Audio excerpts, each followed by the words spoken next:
This is Adam Elik reporting from Pakistan.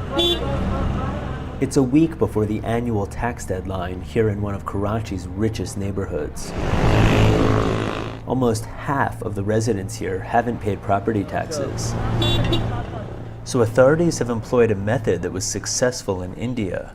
They've brought in a special team of tax collectors. Transgender tax collectors, that is.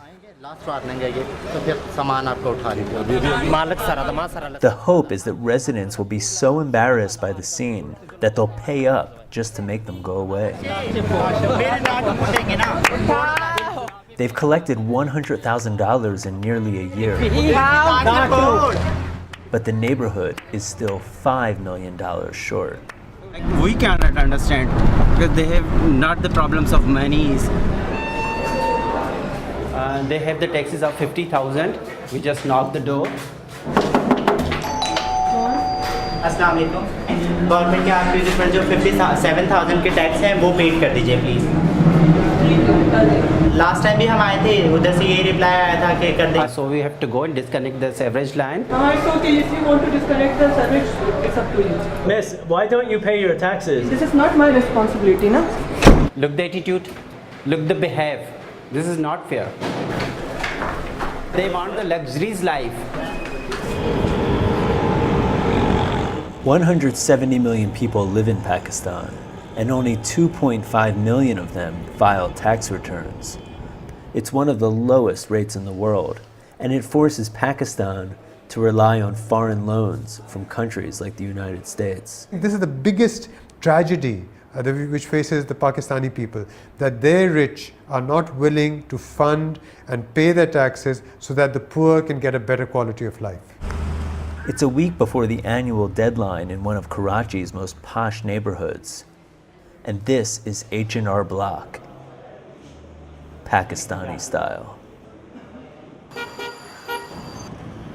Across town at the Provincial Assembly, more than 40 ministers claimed not to own a vehicle last year, including, of all people, the Minister of Transportation. Even former Prime Minister Nawaz Sharif, who's also a wealthy businessman, didn't pay income taxes according to the most recent records available.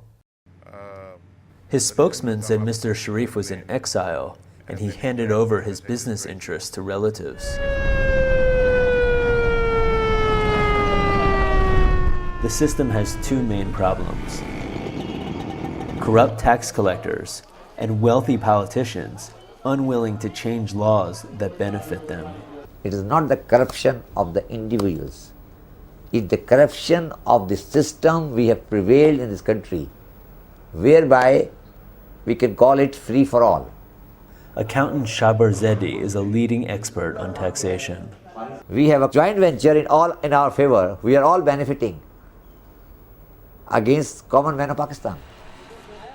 For the common man, Pakistan can be a nightmare. At the city's largest hospital, patients wait 3 days for a bed.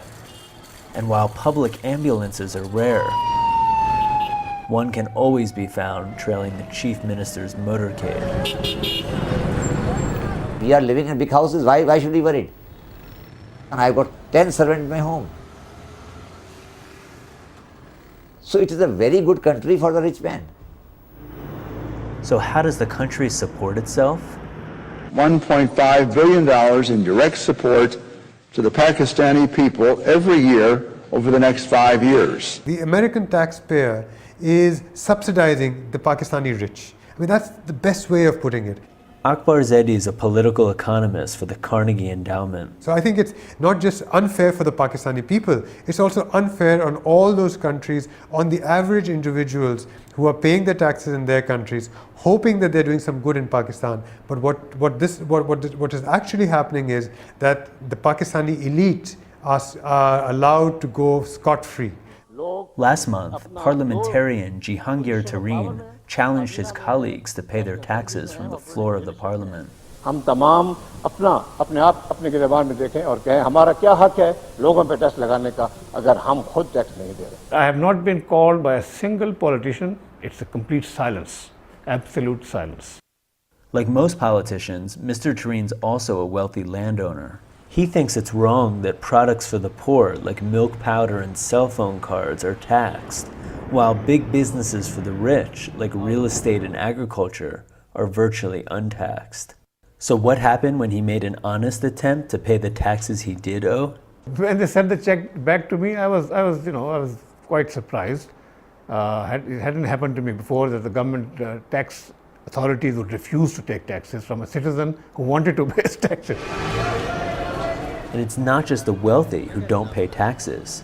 In Pakistan's thriving markets, middle-class traders are militantly against taxes.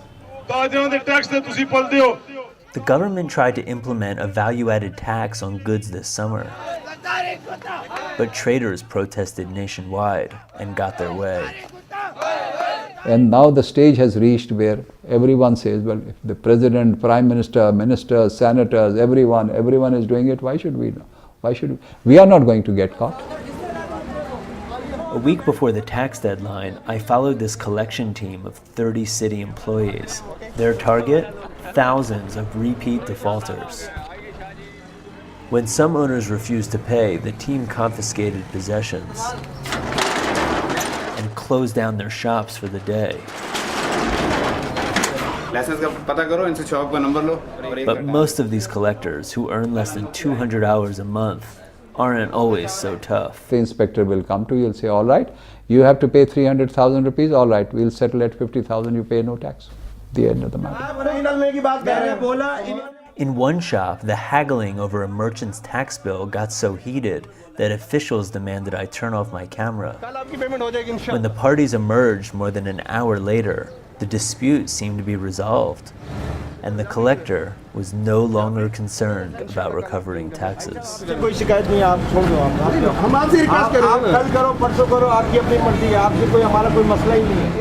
has been a slow moral degradation in the country. If you take out morality from the law, if you take out morality from culture, if you take out morality from our treatment or our character, then this is what is going to happen in the country.